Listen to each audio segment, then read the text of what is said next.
अस्सलामुअलैकुम दोस्तों। उम्मीद है कि आप सब खैरियत से होंगे। दोस्तों, आजकल सोशल मीडिया पर दो पार्टियां बन गई हैं। कुछ लोग कह रहे हैं कि ईरान के सुप्रीम लीडर आयतुल्लाह को इसराइल ने शहीद किया है। इस पर इख्तिलाफ है।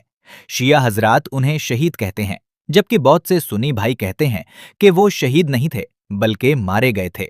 मैं खुद एक सुन्नी मुसलमान हूं, लेकिन इस्लाम ने हमें ये तालीम दी है कि सच बात कहना जरूरी है। दोस्तों, हमारे लिए हमारे नबी करीम सल्लल्लाहु अलैहि वसल्लम और हमारे सहाबा कराम रजी अल्लाह अन्हुम सबसे आला मकाम रखते हैं। वो हमारे सर का ताज हैं, इसमें कोई शक नहीं। लेकिन असल बात यह है कि आज के हालात में सुन्नियों को भी सोचना चाहिए कि शिया मुसलमानों का साथ दिया जाए। क्या अमरीका सुन्नी है? क्या इसराइल सुन्नी है? जरा ये सोचें कि अगर कल इसराइल ईरान को फतह कर ले तो क्या होगा। आज वो फलस्तीन पर जुल्म कर रहा है, कल अफगानिस्तान पर भी जुल्म कर सकता है, परसों पाकिस्तान पर भी जुल्म कर सकता है और आगे सऊदी अरब पर भी हमला कर सकता है। आज वो गज्जा में मुसलमानों पर जुल्म कर रहा है। मेरी बात का मतलब ये नहीं कि हम शिया बन जाएं। मेरी बात का मतलब सिर्फ ये है कि मुसलमानों को जुल्म के खिलाफ एक दूसरे का साथ देना चाहिए। इसराइल ने सारी जिंदगी गज्जा के मुसलमानों पर जुल्म किया है। अगर कोई वाकई ईमान वाला है तो उसे चाहिए कि मजलूम मुसलमानों का साथ दे।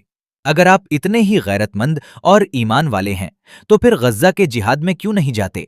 जाएं और इसराइल से गज्जा को आजाद करवाएं। गज्जा के लोग खुश होते हैं जब कोई मुल्क इसराइल के खिलाफ खड़ा होता है, क्योंकि उन्हें उम्मीद मिलती है। भाइयों, फिरका वारियत में ना पड़ें। मैं फिर कहता हूं कि हमारे नबी करीम सल्लल्लाहु अलैहि वसल्लम और सहाबा किराम रजी अल्लाह अन्हुम हमारे सर का ताज हैं। लेकिन अगर आज के हालात में शिया मुसलमानों की हिमायत करने से इसराइल कमजोर होता है और यहूदी ताकतें कमजोर होती हैं, तो हमें इस पर भी सोचना चाहिए। कुछ लोग कहते हैं कि ईरान ने शाम में सुन्नियों पर जुल्म किया।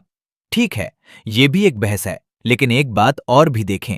आज पाकिस्तान और अफगानिस्तान के दरमियान भी लड़ाइयां होती हैं, जबकि दोनों सुन्नी ममालिक हैं। फिर वो क्यों लड़ते हैं? इसलिए कि अक्सर जंगें मफादात की वजह से होती हैं, सिर्फ फिरकों की वजह से नहीं। और एक बात और भी सोचें, अगर पाकिस्तान में कभी कोई आर्मी वाला शहीद हो जाए तो हम उसे शहीद कहते हैं, लेकिन क्या हमने कभी ये तज्जिया किया कि इस जंग में कौन बेगुनाह मारा गया और कौन नहीं? मिसाल के तौर पर औरकजई जैसे इलाकों में छोटे बच्चे भी गोलियों से मारे जाते हैं। क्या हमने कभी अपनी हुकूमत के खिलाफ वीडियो बनाई कि ये जुल्म है? इसीलिए भाइयों, सिर्फ फिरका वारियत को ना देखें। मेरी गुजारिश है कि इसराइल जैसे दहशतगर्द मुल्क को कमजोर करने के लिए मुसलमानों को एक दूसरे का साथ देना चाहिए। किसी ने आपसे ये नहीं कहा कि आप शिया बन जाएं, सिर्फ इतना कहा जा रहा है कि जुल्म के खिलाफ मुत्तहिद हो जाएं। वस्सलाम।